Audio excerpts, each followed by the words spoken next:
Bienvenidos a una porción de fe, qué bueno que nos acompañas. Vamos a continuar la lectura de la Biblia. Estamos leyendo el libro de Esdras, el libro número 15. Estaremos leyendo hoy los capítulos del 3 al 6, ¿sí? Así que estaremos tomando la nueva versión internacional. Te animo a que si tienes manera de conseguir tu Biblia, una Biblia, ya sea impresa, electrónica, la tengas a la mano y nos sigas con la lectura.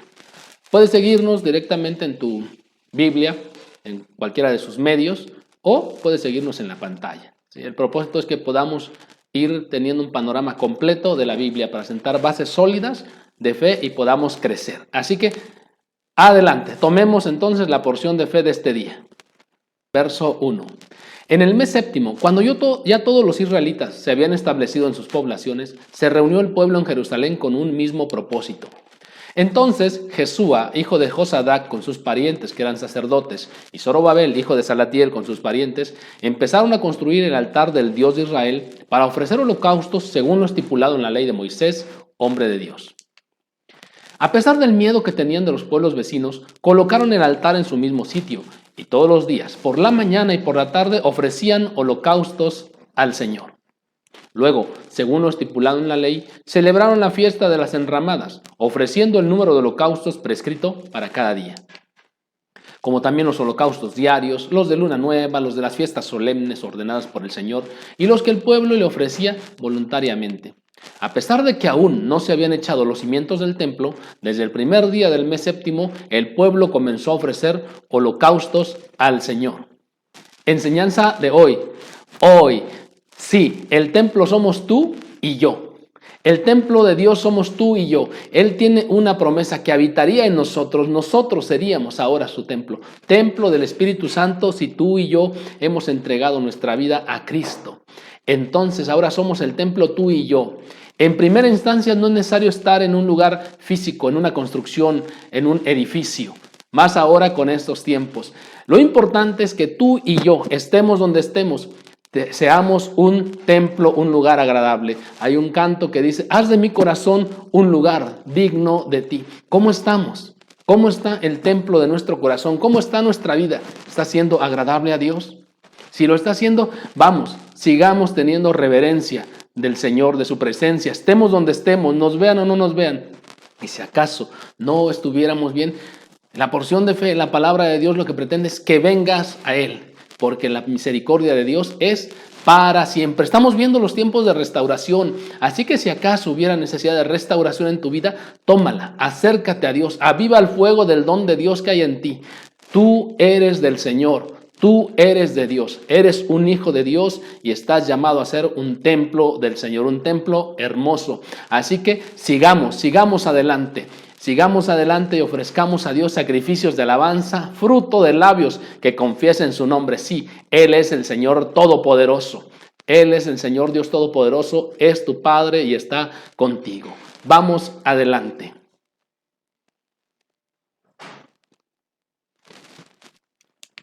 Luego dieron dinero a los albañiles y carpinteros. A los de Sidón y Tiro les dieron comida, bebida y aceite para que por mar llevaran madera de cedro desde el Líbano hasta Jope, conforme a la autorización que había dado Ciro, rey de Persia. Zorobabel, hijo de Salatiel, y Jesúa, hijo de Josadac, junto con el resto de sus parientes que eran sacerdotes, y con los levitas, y con todos los que habían regresado del cautiverio, comenzaron la reconstrucción del templo en el mes segundo del segundo año de haber llegado a Jerusalén. A los levitas mayores de 20 años les encomendaron la tarea de supervisar las obras del templo del Señor. Entonces Jesúa, junto con sus hijos y hermanos, y Cadmiel y sus hijos, que eran descendientes de Jodavías, y los descendientes de Genadad, y sus hijos y hermanos, que eran levitas, se unieron para supervisar a los obreros que trabajaban en el templo de Dios. Cuando los constructores echaron los cimientos del templo del Señor, llegaron los sacerdotes con sus vestimentas sagradas y sus trompetas, junto con los levitas descendientes de Asaf con sus platillos, para alabar al Señor según lo establecido por David, rey de Israel. Todos daban gracias al Señor y a una le cantaban esta alabanza: Dios es bueno, su gran amor por Israel perdura para siempre. Y todo el pueblo alabó con grandes aclamaciones al Señor, porque se habían echado los cimientos del templo. Muchos de los sacerdotes, levitas y jefes de familia, que eran ya ancianos y habían conocido el primer templo, prorrumpieron en llanto cuando vieron los cimientos del nuevo templo, mientras muchos otros gritaban de alegría. Y no se podía distinguir entre los gritos de alegría y las voces de llanto, pues la gente gritaba a voz en cuello y el ruido se escuchaba desde muy lejos. Cuando los enemigos del pueblo de Judá y de Benjamín se enteraron de que los repatriados estaban reconstruyendo el templo del Señor, Dios de Israel, se presentaron ante Zorobabel y ante los jefes de familia y les dijeron: permítanos participar en la reconstrucción, pues nosotros, al igual que ustedes, hemos buscado a su Dios y le hemos ofrecido holocaustos desde el día en que Esarhadón, rey de Asiria, nos trajo acá. Pero Zorobabel, Jesúa y los jefes de las familias de Israel le respondieron: no podemos permitir que ustedes se unan a nosotros en la reconstrucción del templo de nuestro Dios. Nosotros solos nos encargaremos de reedificar el templo para el Señor, Dios de Israel, tal como lo decretó Ciro, rey de Persia. Entonces los habitantes de la región comenzaron a desanimar e intimidar a los de Judá para que abandonaran la reconstrucción. Mira, ciertamente en el verso anterior, en el 3 decía que eran los enemigos. No eran amigos, su intención era diferente. Querían solamente estar viendo qué se hacía, pero no era de corazón. Porque después en el verso 4 dice que los empezaron a intimidar para que abandonaran la reconstrucción. Si no estamos dispuestos a participar con todo nuestro corazón, mejor hagámonos a un lado y no seamos estorbo a la obra de Dios. Es cosa seria la obra de Dios. Así que avancemos, cimentemos nuestra fe y vayamos adelante. Pongamos todo lo que esté de nuestra parte para que la obra de Dios continúe y muchos sean bendecidos junto con nosotros. Verso 5. Y hasta llegaron a sobornar a algunos de los consejeros para impedirles llevar a cabo sus planes. Esto sucedió durante todo el reinado de Ciro, rey de Persia, y hasta el reinado de Darío, que también fue rey de Persia. También al comienzo del reinado de Asuero, aquellos enemigos enviaron una carta en la cual acusaban a los habitantes de Judá y de Jerusalén. Luego, cuando Artajerjes llegó a ser rey de Persia, también a él, Bislán, Mitrídates, Tabel y sus demás compañeros le enviaron una carta que fue traducida al arameo. Además, el comandante Rehún y el cronista Simsai enviaron a Artajerjes una carta en contra de los habitantes de Jerusalén. La carta decía: el comandante Rehún y el cronista Simsai escriben esta carta, junto con sus compañeros los jueces, gobernadores y funcionarios de Persia, Erech, Babilonia y Susa, es decir, Elam. Esta carta les suscriben también las demás naciones que el grande y noble Asnapar llevó cautivas y estableció en la ciudad de Samaria y en las otras provincias al oeste del río Éufrates. Al rey Artajerjes de parte de sus siervos que habitan al oeste del río Éufrates. Sepa su majestad que los judíos enviados por usted han llegado a Jerusalén y están reconstruyendo esa ciudad rebelde y mala. Ya están echados los cimientos. Sepa también su majestad que si esta gente reconstruye la ciudad y termina la muralla, sus habitantes se rebelarán y no pagarán tributos, ni impuestos, ni contribución alguna, lo cual sería perjudicial para el tesoro real. Como nosotros somos vasallos de su majestad, no podemos permitir que se le deshonre, por eso le enviamos esta denuncia. Pida a su majestad que se investiguen los archivos donde están las crónicas de los reyes que lo han precedido. Así comprobará que esta ciudad ha sido rebelde y nociva para los reyes y las provincias, y que fue destruida porque hace ya mucho tiempo allí se fraguaron sediciones. Por eso le advertimos que si esa ciudad es reconstruida y la muralla levantada, su majestad perderá el dominio de la región al oeste del Éufrates. En respuesta, el rey les escribió: al comandante Rehún y al cronista Simsai y al resto de sus compañeros que viven en Samaria y en las otras regiones al oeste del río Éufrates, saludos. La carta que ustedes enviaron ha sido traducida y leída en mi presencia. Di orden de investigar en los archivos y, en efecto, se encontró que anteriormente en dicha ciudad se fraguaron sediciones y se tramaron rebeliones contra los reyes, que en Jerusalén hubo reyes poderosos, gobernantes de toda la región al oeste del río Éufrates, a quienes se les pagaban impuestos, tributos y rentas. Por eso, ordénenles a esos hombres que cesen sus labores, que suspendan la reconstrucción de la ciudad hasta que yo promulgue un nuevo edicto. Sean diligentes en hacer cumplir esta orden para que no crezca la amenaza de perjuicio a los intereses reales. En cuanto a la carta del rey Artajerjes se leyó en presencia de Rehún, del cronista Simsai y de sus compañeros, todos ellos fueron a Jerusalén y por la fuerza de las armas obligaron a los judíos a detener la obra. Aunque haya impedimentos, obstáculos, amenazas, en contra de la obra de Dios, no prevalecerán. La obra de Dios seguirá adelante. Continuemos la lectura. De este modo, el trabajo de reconstrucción del templo de Dios en Jerusalén quedó suspendido hasta el año 2 del reinado de Darío, rey de Persia.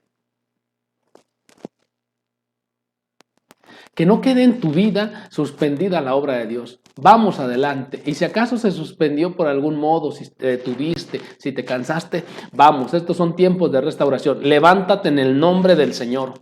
Levántate en el nombre del Señor y vamos adelante. Dios es un Dios de misericordia, Dios de amor. Sí, Dios de justicia también. Mas si estos tiempos son tiempos de restauración, vamos adelante, que Dios te ama y te anda buscando. Vamos, levántate y vuelve a Él y continuemos la obra de restauración en nuestras vidas. Sigamos adelante.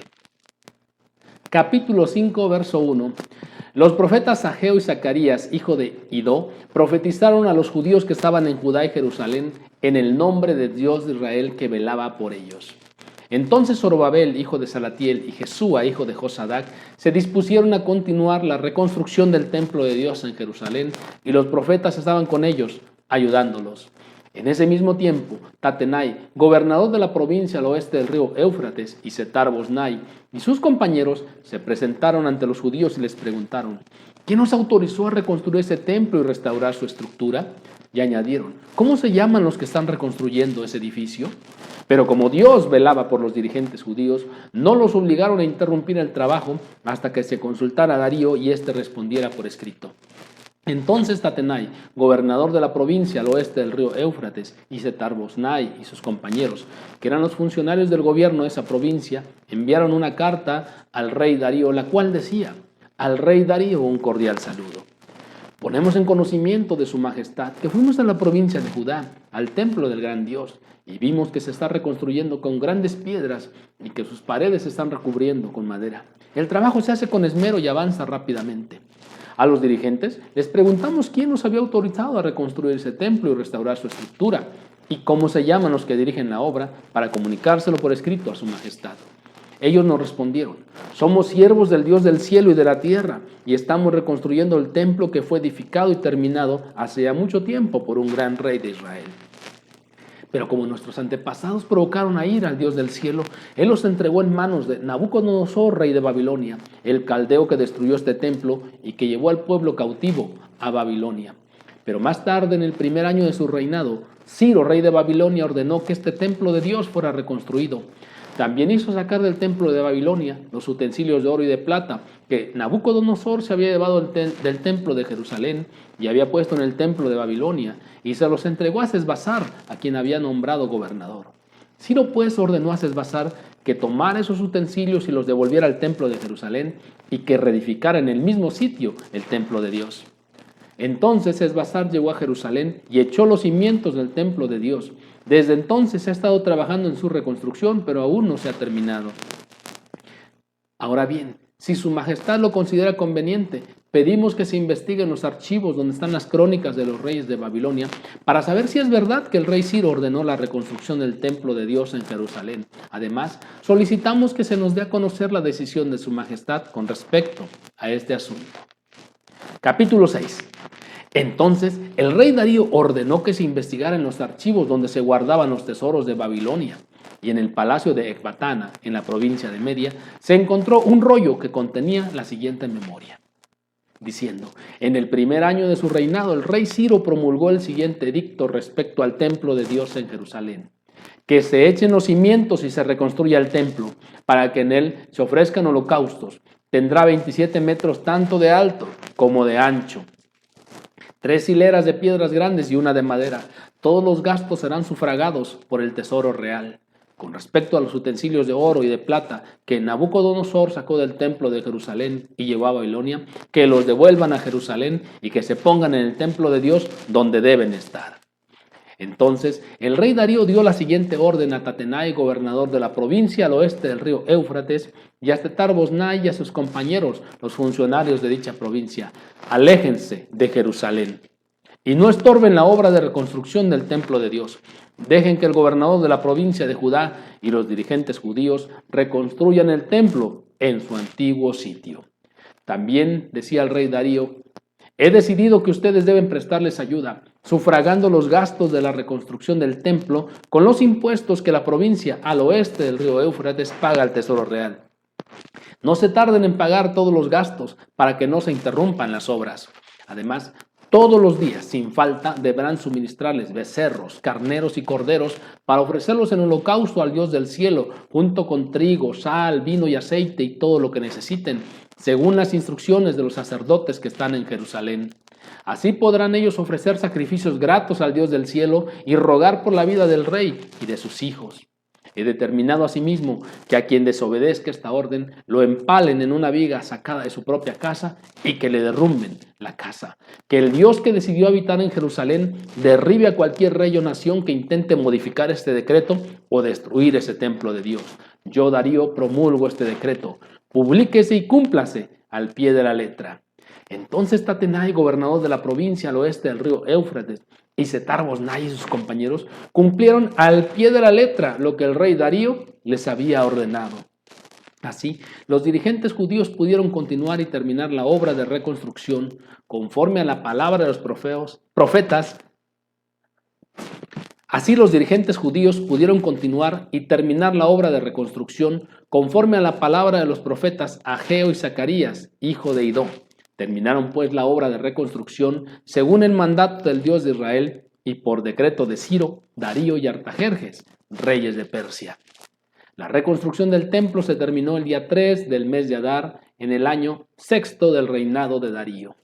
Entonces los israelitas, es decir, los sacerdotes, los levitas y los demás que regresaron del cautiverio, llenos de júbilo, dedicaron el templo a Dios. Como ofrenda de dedicación, ofrecieron a Dios 100 becerros, 200 carneros, 400 corderos y 12 chivos, conforme al número de las tribus de Israel, para expiación por el pecado del pueblo. Luego, según lo que está escrito en el libro de Moisés, instalaron a los sacerdotes en sus turnos y a los levitas en sus funciones para el culto que se ofrece a Dios en Jerusalén. Los que regresaron del cautiverio celebraron la Pascua el día 14 del mes primero. Los sacerdotes y levitas se habían unido para purificarse y ya estando ritualmente limpios, mataron el cordero pascual por todos los que habían regresado del cautiverio, por sus compañeros los sacerdotes y por ellos mismos. Los israelitas que regresaron del cautiverio comieron la Pascua junto con los que se habían apartado de la impureza de sus vecinos para seguir al Señor, Dios de Israel. Durante 7 días celebraron con mucho gozo la fiesta de los panes sin levadura, porque el Señor les había devuelto la alegría y había hecho que el rey de Persia los ayudara y permitiera reconstruir el templo del Dios de Israel. Sí, con alegría sigamos que la obra de Dios continúa en nuestra vida. Vayamos adelante. Si fue interrumpida, ya pasó. Ahora son tiempos de restauración. La palabra de Dios dice: si alguno oye mi voz y abre la puerta, entraré a él y cenaré con él y él conmigo. La gran promesa de Dios es que te ama y te anda buscando. Envió a Jesucristo, su Hijo, para tener comunión contigo y estar para siempre con Él. Aquí, nuestra vida, en este tiempo, nuestra vida es el templo de Dios, su templo. Cuidémoslo y invitémoslo cada día para estar con nosotros. Que su obra vaya adelante en nosotros. No se interrumpa más. Vamos adelante en el nombre del Señor.